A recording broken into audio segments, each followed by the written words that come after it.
नमस्ते आप लोगों को फिर से हैप्पी साबत। सबसे पहले आप लोगों को फिर से वेलकम है इस यूट्यूब चैनल में साबत स्कूल लेसन डिस्कशन जो आवर में आप लोगों को बहुत बहुत वेलकम है।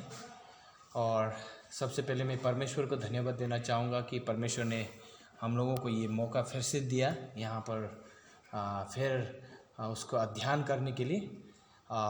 मैं आप लोगों से आशा रखता हूँ कि आप लोग भी आपके साथ में बाइबल रखिए और उसको ध्यान दें, ताकि हम लोग जब अध्ययन करेंगे अभी, ताकि हम लोग बाइबल को भी हम लोग वहाँ देखेंगे और साथ में जो सबद स्कूल डिस्कशन को भी साथ में हम लोग तुलना करेंगे और उसको हम लोग देख के हम लोग अध्ययन करेंगे एक साथ। सो उसके लिए प्लीज़ आप लोग से अनुरोध है, प्लीज़ बाइबल आप लोग साथ में लीजिए और ताकि हम लोग स्टडी एक साथ करें।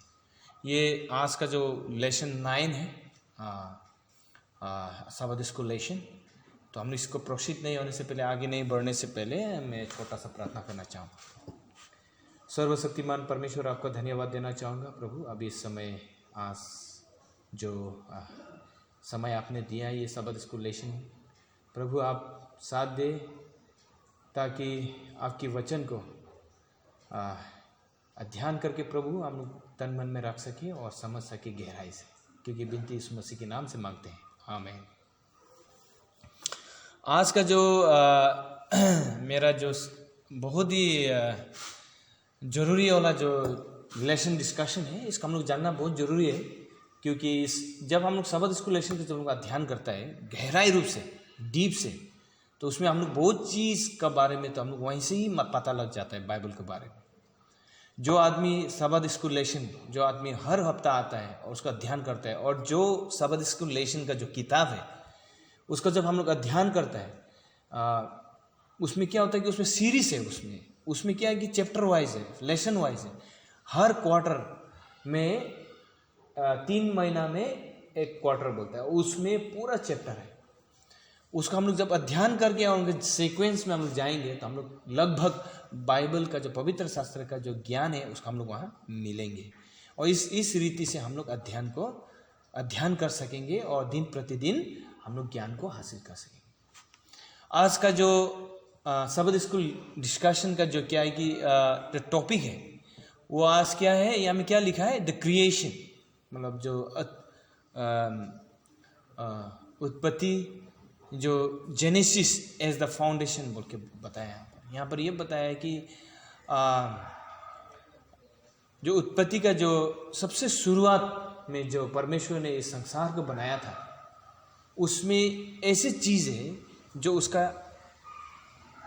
उसमें ऐसी चीज़ होता है जो उसको हमको जानना जरूरी पड़ता है।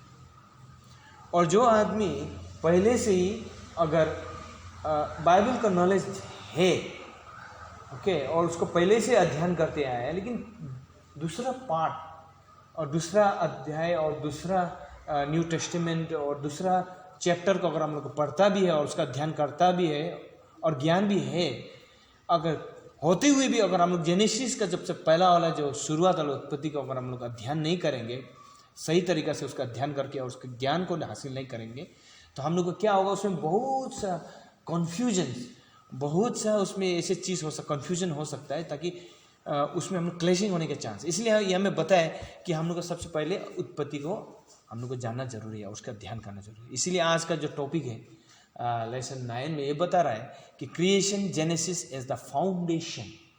जो क्रिएशन जो है, जो जेनेसिस जो हम लोग अध्ययन करते हैं, वो सब फाउंडेशन है जो हम लोग को जानना जरूरी है, उसका अध्ययन करना जरूरी है, ओके। और पार्ट 2 है, पहला वाला पार्ट 1 था, अभी का पार्ट 2 है। तो हम लोग चलते हैं अभी यहाँ पर। सबसे पहले हम लोग इसमें अध्ययन करेंगे, इसमें खासकर क्या लिखा है। इसमें ये लिखा है कि genesis sets the foundation of the wholeness of the scripture. ये जो जेनेसिस उत्पत्ति जो है, उसको जब हम अध्ययन करते हैं तो वो क्या कि पवित्र शास्त्र का सबसे बड़ा क्या जड़ है बोलते हैं, फाउंडेशन है। जो पवित्र शास्त्र को जानने के लिए और उसका ज्ञान को मिलने के लिए और जो मिलता है उसका सबसे बड़ा फाउंडेशन है बोला है, सबसे बड़ा क्या जड़ है, जिसकी जरिए से हम लोग पवित्र शास्त्र का जो अर्थ और उसके ज्ञान को हम लोग हासिल करते हैं। इसको हम लोग याद रखना चाहिए, फाउंडेशन। यहाँ पर यह बताया, हम लोग यहाँ से आज को अध्ययन करेंगे। यहाँ में अध्ययन करने वाला जो तरीका है यहाँ पर यह बताया है कि बाइबल में इसमें 3 तरीका है जिससे, किस रीति से ये बाइबल जो है, ये पवित्र शास्त्र बाइबल जो है, किस रीति से ये काम करता है और किस रीति से काम करते आया है, इसको हम लोग देखेंगे। और ये चीज़ यहाँ पर बताया है, इसमें तो 3 पॉइंट्स है, इसमें हम लोग देखता है उसको उत्पत्ति का। Number 1, genesis and paganism. Genesis उत्पत्ति, और जो पैगनिज्म मतलब जो बाइबल के विश्वासी लोग को नहीं बोलते पैगनिज्म, जो मूर्ति पूजा करता है और जो प्रभु परमेश्वर और यीशु क्रिस्तो और को मानते हैं और जो मूर्ति पूजा करते हैं, उन लोगों को पैगनिज्म बोलते हैं। जो सन वर्शिप जो करते हैं, जो सूरज को पूजा करते हैं, चंद्रमा को करते हैं, दूसरों को करते हैं, जो पत्थर पर्वत, ये सब को पैगनिज्म बोलते हैं। जबकि हम लोग जानते हैं कि जब हम लोग पढ़ते हैं पवित्र शास्त्र को, उसमें साफ तरीके से लिखा है। तो ये जेनेसिस और पैगनिज्म के बीच में, जो मूर्ति को पूजा करते हैं, इन लोगों के बीच में क्या संबंध है और इसमें इसका बारे में क्या बोलता है, इसके बारे में हम लोग अध्ययन करेंगे। इसमें क्या लिखे, the creation in other culture. अभी हम लोग देखते हैं इस जेनेसिस एंड पैगनिज्म के अंदर में, इसमें हम लोग अध्ययन करेंगे। इसके अंदर में सब टॉपिक्स हैं, और टॉपिक्स में ये कहा गया है कि उत्पत्ति, जो क्रिएशन जो है, वो क्रिएशन जो है, और दूसरा धर्म और दूसरे लोगों के विश्वास, और दूसरा धर्म और दूसरे लोगों के विश्वास और उन लोगों के कल्चर किस रीति से वो लोग सिखाता है, किस रीति से वो लोग विश्वास करता है कि ये संसार किस रीति से सृष्टि किया है, ये संसार किस रीति से उत्पन्न हुआ है, उसको कौन बनाया है, उसका जो सीक्वेंस है, जो तरीका किस रीति से परमेश्वर ने बनाया, उन लोगों के विश्वास, उन लोगों के तरीका को भी हम लोग आज अध्ययन करेंगे। और उन लोगों की तुलना में और बाइबल के बीच में क्या बदलाव है, और उन लोग दोनों के बीच में कौन सा मिलता जुलता वाला क्या बोलते हैं उत्पत्ति और क्रिएशन है, उनके बारे में हम लोग अध्ययन करेंगे। Okay, creation and idols. जो क्रिएशन है पहले से परमेश्वर ने बनाया है वो वाला, और आइडल्स मतलब जो मूर्ति और तरीका, जो मूर्ति पूजा करता है, जो पहाड़ पर्वत को पूजा करता है, जो वो तरीका में किस रीति से बाइबल यहाँ हम लोग को बताता है और सिखाता है, उसके बारे में अध्ययन करें। ये पहला नंबर आता है जेनेसिस और पैगनिज्म के बारे में। और दूसरा होता है यहाँ पर जेनेसिस एंड अर्थ। बहुत से वैज्ञानिक लोग और बहुत से ऐसे फिलोसोफर्स लोग और बहुत से बुद्धिमानी लोग अपनी तरीका से वो लोग सिखाते और समझाते हैं कि ये शुरुआत, जो जेनेसिस उत्पत्ति, जो बाइबल के सिखाने का तरीका जिस रीति से संसार को सृष्टि किया है और इस पृथ्वी को किस रीति से बनाया है, और उन लोगों की तरीका से, उन लोगों के ज्ञान की तरीका से, उन लोगों के थ्योरी, उनके सिखाए हुए जो जितने आइडिया है, जो वैज्ञानिक लोग और उसके तरीके लोग, उनके बारे में भी हम लोग अध्ययन करेंगे। क्योंकि कोई लोग बोलते हैं वैज्ञानिक लोग कि ये पृथ्वी एक क्या है, फ्लैट है, मतलब एक किस्म का क्या है कि चपटा और लेवल टाइप का बोल के बताया है, बल्कि ये, और हम लोग जनरल हिसाब से पढ़ते हैं कि पृथ्वी गोल है, और कोई लोग बोलते हैं कि पृथ्वी फ्लैट है, एक गिरा वाला एक क्या फ्लैट हिसाब का है, वो बताता है यहाँ पर। तो इसके बारे में हम लोग अध्ययन करेंगे। और यहाँ पर दूसरा अध्ययन भी बताता है कि यंग अर्थ, और हम लोग का जो पृथ्वी एक बहुत जवान था, है कि नहीं, तो उस जवान के समय कैसा था और क्या रीति से था, उसके बारे में हम अध्ययन करेंगे। और तीसरा वाला क्या है, जेनेसिस एंड द बाइबल। अभी हम लोग जेनेसिस जो है और उत्पत्ति और ये जो पवित्र शास्त्र बाइबल, ये दोनों के बारे में हम लोग, उसके बारे में कैसे हुआ ये और किस रीति से हुआ, उसके बारे में हम लोग अध्ययन करेंगे। इसमें हम लोग लिखते हैं कि creation in the rest of the Bible. जब हम लोग पवित्र शास्त्र बाइबल को पढ़ते हैं, किस रीति में इसके बताता है कि पूरा बाइबल किस रीति से सिखाता है कि मतलब ये क्रिएशन, इनमें बाइबल में क्या नाता है उसके लिए। तो हम लोग देखते हैं अभी। The creation in the other culture, जब दूसरा कल्चर के बारे में हम लोग जब बात करते हैं तो इस संसार में विभिन्न भाषा लोग हैं, विभिन्न लोग हैं, विभिन्न भाषा है, विभिन्न कल्चर है, ट्रेडिशन है, और ऐसे लोग पैगनिज्म हैं, जो यहूदी लोग और जो क्रिश्चियंस को छोड़ के दूसरा धर्म लोग भी हैं। उन लोग दूसरे तरीक़ा से वो लोग पूजा करते हैं, स्तुति आराधना करते हैं वो लोग भी। तो हम लोग देखते हैं संसार के दूसरे कोने, दो संसार के दूसरे देश के बारे में जैसे कि हम लोग पढ़ते हैं, उसमें हम लोग अध्ययन जब करते हैं तो यहाँ पर लिखा है कि अखादियन जो है उसकी जो एक समय था, अखादियन ये भी एक भाषा है और जगह है और लोग हैं, कल्चर है। उन लोगों के समय में किस रीति से उन लोगों के विश्वास के जरिए, उन लोगों के विश्वास के सिस्टम में किस रीति से ईश्वर को प्रार्थना और स्तुति करता था, उन लोगों का भी अपना सिस्टम था। तो जैसे कि हम लोग देखते हैं Egyptian and Greeks also had their own creation story. ये इजिप्शियन और ग्रीक उन लोगों की भी, उन लोगों का धर्म और उन लोगों के विश्वास में भी उन मतलब इस उत्पत्ति जिस तरीका से इस संसार को बनाया है, उन लोगों के पास भी अपना स्टेप है बोल के बताएं, यहाँ पर साफ तरीका से बताएं। तो हर धर्म में अपना क्रिएशन होता है, लेकिन in non biblical story Mankind was created at the selfish act. यहाँ पर हम लोग देख सकता है कि जो नॉन बिब्लिकल स्टोरीज, जो बाइबल को छोड़कर दूसरा धर्म और दूसरा जो क्रिएशन है उसको नॉन बिब्लिकल बोलता है। जब हम लोग उनको देखते हैं जो क्रिएशन के बारे में, उन लोग क्रिएशन के बारे में, उन लोगों का विश्वास क्रिएशन, उसमें ऐसे सेल्फिश एक्ट होता है, उसमें कुछ ना कुछ सेल्फिश एक्ट होता है। ताकि सेल्फिश एक्ट का मतलब ये है कि मतलब उसमें अपना अपना स्वार्थ हिसाब से ही वो कहानी को लिखा गया है जैसे लगता है। जब आप उसका ध्यान करेंगे दूसरे धर्म और उनके उत्पत्ति को, इस संसार किस रीति से बना है, क्योंकि उसका कोई फाउंडेशन स्ट्रांग नहीं है। क्योंकि शुरुआत में ऐसे लगता है कि सही है, लेकिन अंत में जाके कंक्लूजन सही नहीं रहता है। लेकिन यहाँ पर हम लोग जाता है, और because of the competition between gods, क्योंकि उन लोगों को परमेश्वर इतना है, ईश्वर इतना है उन लोगों के पास की कंपटीशन टाइप का जैसे हो जाता है, इतना है। क्योंकि हर जगह हर चीज में ईश्वर होता है। पानी का ईश्वर होता है, पत्थर का ईश्वर, सूरज ईश्वर, चंद्रमा का ईश्वर होता है, अलग अलग ईश्वर होता है। कम से कम 10,100 से ज़्यादा ईश्वर होता है। तो उसमें क्या होता है कि उसमें अपने विभाग में व्यस्त हो जाता है, और लोग कंपटीशन टाइप का जैसा हो जाता है। क्योंकि सेल्फिश टाइप का जैसे एक्ट जो काम वहाँ पर दिखाई देता है उनमें। और बाइबल का जो क्रिएशन का जो बारे में बोलता है उसमें यही बहुत बड़ा क्या अंतर दिखाई देता है। जो अभी हम लोग यहाँ में देखते हैं वो क्या है, this is a idolatries perversions of the truth. क्योंकि उसमें बहुत सी चीज़ है जो पत्थर, नदी, मूर्ति, ये चीज़ में दिखाई देता है। क्योंकि उसमें ही आधारित होता है, उसमें ही देखता है और उसी को ही मानता है। हाँ, वो चीज़ को दिखाई देता है, उसी को भी ईश्वर मानता है। तो इसीलिए उसमें क्या होता है, एक सेल्फिशनेस दिखाई देता है उसमें।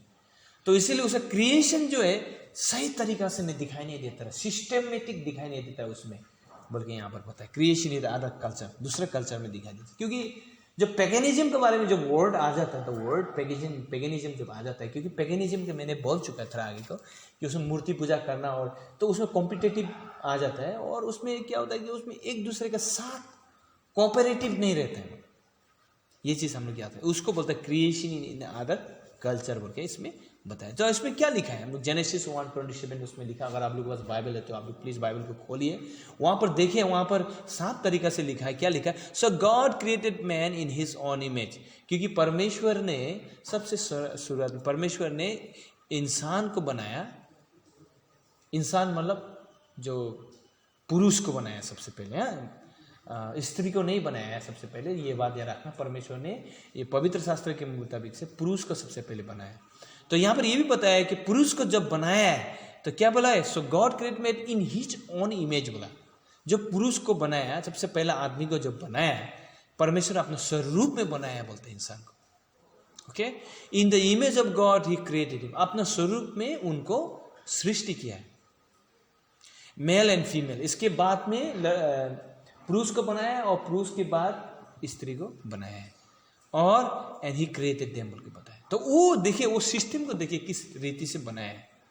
लेकिन अभी हम लोग जब देखता है इसको, इसमें साफ तरीके से तो सिस्टम को दिखाई देता है हम लोग सारा। परमेश्वर जो बाइबल का जो ईश्वर जो है किस रीति से बना है उस सिस्टम को दिखाई देता है साफ तरीके से। ओके, दूसरा जो धर्म और दूसरा पेगनिज्म का जो टीचिंग जो क्रिएशन है उनके बीच में जब तुलना करता है तो परमेश्वर जो बाइबल का जो परमेश्वर है वो बहुत सिस्टमेटिक है। इंसान का सबसे पहला वाला मतलब जो सृष्टि किया वाला जो क्रिएशन है वो क्लियरिफाई हो जाता है, क्लियर हो जाता है। वो कैसे क्लियर होता है? परमेश्वर ने पहले बोल दिया कि सबसे पहला पुरुष इंसान को बनाया, मैन को बनाया, पुरुष को बनाया, स्त्री को नहीं बनाया। तो उसमें डायरेक्ट क्लैरिफाई हो गया है कि नहीं। तो यहाँ पर हम लगता है only Genesis introduce the creation of mankind as the result of the love of the omnipotent. और ये जो क्रिएशन के बारे में जब आता है हम लोग, जब हम इसको अध्ययन करते हैं, जब चर्चा करते हैं, तो उत्पत्ति जो है जब बनाया है इस पृथ्वी को किस रीति से, तो यहाँ पर दिखता है कि इसमें एक चीज़ साफ तरीका दिखाई देता है। उसमें क्या है? परमेश्वर का प्यार के बारे में बात कर रहे हैं, लव। तो with no selfishness at all. इसका जब प्यार आगे आ जाता है तो उसमें स्वार्थ बोलने वाला चीज़ सेल्फिश वो नहीं आता है, क्योंकि उसका प्यार सबके लिए होता है। ये पता है। ओके, ये एक हो गया। अब दूसरा उसमें देखता है दूसरा पॉइंट्स में क्रिएशन एंड आइडल्स। जो यहाँ पर जब पता है उत्पत्ति जब परमेश्वर ने जब सबसे पहला बनाया है सिस्टमेटिक से, वो क्रिएशन को जो first day, second day, third day, fourth day, fifth day, six day, seventh day, हाँ, जिस रीति से परमेश्वर ने बनाया है वो सिस्टमेटिक क्रिएशन, उसी से साफ जाहिर रहता है कि परमेश्वर हर दिन को एक सही रूप से बनाया है। ओके, तो अभी हम लोग देखते हैं आइडल्स, जो मूर्ति। चलो हम लोग देखते हैं, पहले हम लोग बाइबल को देखते हैं, बाइबल में क्या होता है। जेनेसिस 1:16 में क्या लिखा है? Then God was two great lights. यहाँ में एक साफ तरीका से लिखा है कि परमेश्वर ने यहाँ बोला है कि परमेश्वर ने यहाँ बताया जेनेसिस 1:16 में क्या बोला है? परमेश्वर ने 2 किरण बनाया है, ज्योति बनाया, इतना किरण, ज्योति, प्रकाश बनाया है। उसमें क्या बना? 2 प्रकाश बनाया है। उसमें वो क्या है? 2 प्रकाश है, जो महान ज्योति है, प्रकाश है। उसमें क्या द ग्रेटर लाइट, एक तो महान वाला ज्योति बनाया है, प्रकाश बनाया है। ओके, सबसे बड़ा वाला, महान वाला। और दूसरा क्या है? टू रूल द डे, ताकि वो प्रकाश जो है दिन को उसको क्या करेगा? उसको रूल करेगा, दिन को वो शासन करेगा। वो क्या है? उसमें तो सूरज बोल के तो नहीं दिया ना। दिन में एक ऐसे लाइट बनाएगा, ऐसे एक क्या बोलता है, या मैं क्या बताया कि एक प्रकाश दिया जाएगा। वो प्रकाश दिन के लिए काम किया जाएगा। दिन के लिए काम किया, प्रकाश दिन के लिए काम करना मतलब कि दिन में प्रकाश काम करना, तो सूरज तो है, उसको बताया। लेकिन परमेश्वर यहाँ में ये नहीं बताया बाइबल में कि वो सूरज है। Okay, and the lesser light to rule the night. और उसका जो लेजर लाइट है, धीमी वाला, रिफ्लेक्शन वाला, वो सिर्फ रात को सिर्फ जलेगा, और उससे धीमी वाला, डीम लाइट, धीमी वाला होगा। तो यहाँ में आप साफ जाहिर होता है कि लेजर लाइट बोल के बताया, एक क्या बोला है? ग्रेटर लाइट बताया बाइबल में है। इसमें ये सूरज बोल के, सन बोल के नहीं बताया, और मून बोल के बताया नहीं। अगर ये चीज़ अगर पहले बताता तो क्या होता? क्योंकि वो लोग, परमेश्वर जानता था कि अगर सूरज ही सबसे शक्तिशाली संसार में जिस रोशनी देने वाला जो है वो सूरज है कि नहीं, और उसी को ही माना जाएगा सबसे बड़ा, है कि नहीं, इंसान के लिए। तो ईश्वर जानता था अगर इसमें अगर नाम डालता सूरज और, तो इंसान क्या होगा कि ये इंसान का पास एक टेंडेंसी है कि वो उसका नाम को लेकर एक एडॉप्ट किया, नाम को लेते हुए वो एडॉप्ट करेगा। एक ईश्वर का नाम, ज्योति को लेके एक नाम में उनको कन्वर्ट करके उसको ईश्वर बना देगा। प्रभु से जानता था, इसलिए प्रभु उसमें नहीं लिखा, उसे नहीं पता है कि सूरज और चांद बोल के। लेकिन हाँ, इतना करते हुए भी इंसान अपना पाप में गिरकर खुद कॉन्सेप्ट लगाकर सूरज अपना नाम डालकर ही सूरज के एक ईश्वर का नाम में ही सूर्य भगवान बोल के, इंद्र भगवान बोल के नाम डाल संसार को दिखा दिया। Okay, let's say why are the sun and the moons not mention by name? नाम से मेंशन नहीं किया है कि नहीं। Okay, let's see in many culture the sun and moons were gods. क्योंकि बहुत से कल्चर है जहाँ सूरज और चंद्रमा को ईश्वर के रूप में उसको मानता है। हिंदू में भी है, और बहुत से दूसरा देश और दूसरा जाति में भी सूरज और चांद को ईश्वर मानता है। ओके, तो ये परमेश्वर नहीं चाहता कि सूरज और चांद को ईश्वर माने, उनका पूजा करे। परमेश्वर नहीं, क्योंकि वो ईश्वर नहीं है, वो बनाने वाला नहीं है, वो बनाया वाला, वो बना चुका वाला चीज़ है, वस्तु है, उसको हमें याद रखना चाहिए। ओके, सो यहाँ पर ये चीज लिखा है कि Genesis make it clear God created them for specific function, they were just light with no life at all. क्योंकि उसमें सूरज तो है, चंद्रमा तो है, लेकिन उसमें जीवन नहीं है। ओके, यहाँ ये हम लोग को याद रखना चाहिए, इसमें साफ तरीके से लिखे, क्योंकि उनमें बहुत सा चीज बताया। यहाँ में everything was created a purpose. यहाँ में आइजाया चैप्टर 45 वर्स 5 वर्स 18 में लिखा है, हर चीज में परमेश्वर एक कारण बनाया है। कारण मतलब उसमें अर्थ बनाया, ओके, बताया। ओके, तो फ्लैट अर्थ हम बताया पहले से कि ये पृथ्वी के बहुत से थ्योरी लोग हैं जो फ्लैट है, जो गोल है बोल के बताया, लेकिन याद रखना ये कॉन्सेप्ट इसी में आता है कि यहाँ पर बताया कि परमेश्वर ने इस पृथ्वी को गोल हिसाब से बनाया है। लेकिन इसमें एक साफ तरीका है कि परमेश्वर इस पृथ्वी का चमत्कार ये है कि पृथ्वी को कोई पकड़ा नहीं हुआ है। पृथ्वी परमेश्वर का अनुग्रह से ही पकड़ के रखा हुआ। उसमें क्या होता है, the earth is hanging in nothing बोलते हैं, क्योंकि लटका हुआ है, कुछ भी नहीं लटका हुआ, ऐसे हैंग हुआ है। तो that is one of the miracles, एक बहुत बड़ा चमत्कार है कि नहीं, इसमें बताया ये भी एक बड़ा चमत्कार है। The creation the rest of the Bible, जब हम लोग बाइबल को पढ़ता है तो उसमें ये लिखा है कि बाइबल जो है सबसे पहले उनका शक्ति और उनका there is also mention to creation as the foundation of doctrine important as the scene redemption. Bible and would loss it cohesion and reliability without a foundation. बिना जेनेसिस से, अगर हम बाइबल को अगर पूरा न्यू टेस्टामेंट को पढ़ने, बीच में पढ़ने से भी अगर हम लोग जेनेसिस को शुरुआत वाला जो पॉइंट से, जो क्रिएशन को अगर हम लोग ज्ञान नहीं रहेगा, तो हम लोग का जो क्या होगा कि जितना पढ़ा वाला जो बाइबल का जितना पढ़ा वाला जो है पीछे वाला जो है उनका जितना स्टडी करना है सब व्यर्थ हो जाएगा। Everything will be when. सबसे पहले हम लोग को क्या करना पड़ता है, जेनेसिस जो क्रिएशन के बारे में, जो उत्पत्ति का हम लोग अच्छा से ज्ञान होना पड़ता है, किस रीति से परमेश्वर ने बनाया, फर्स्ट डे, पहला दिन से तीसरा दिन, ये कॉन्सेप्ट हम लोग को जानना पड़ता है। क्योंकि ये अगर नहीं जाना तो हम लोग का विश्वास जो है व्यर्थ हो जाएगा। क्योंकि शुरुआत में हम लोग को उत्पत्ति को जानना बहुत जरूरी है। ओके, तो आज यही है, ये सबद स्कूल लेसन को बहुत सिंपल तरीका से आप लोगों को बताया है। तो मैं अभी यहाँ एक लास्ट कंक्लूजन में मैं एलन जी वाइट का राइटिंग से पढ़ना चाहूँगा। I want to read the conclusion. यहाँ में क्या लिखा है, वॉल्यूम 2 पेज चैप्टर पेज 742 में लिखा है, we are dependent on the Bible for the knowledge of the early history of our world, of the creation of man and of our fall. Remove the word of God and what can we expect but to be left to fable and conjectures and to that failing of the intellect, which is a sure result of the interpreting errors. We need authentic history of the origin of the earth, of the fall of Lucifer, and of the introduction of sin into the world. Without the Bible, we should be bewildered by false theories. The mind would be subjected to the tyranny of superstitions and falsehood. But having in our possession an authentic history of the beginning of the world, we need not hamper ourselves with the human conjectures and unreliable theories. ये हम लोग याद रखना चाहिए। तो please आप लोग याद रखिए, हमेशा कंटिन्यू सबद स्कूल लेसन को पढ़िए। फिर आने वाला ये लेसन 10 को हम लोग फिर से नेक्स्ट अगला हफ्ता में, नेक्स्ट वीक में हम लोग फिर से मिलेंगे। आप लोगों को परमेश्वर ध्यान दे और अध्ययन करें। नमस्ते।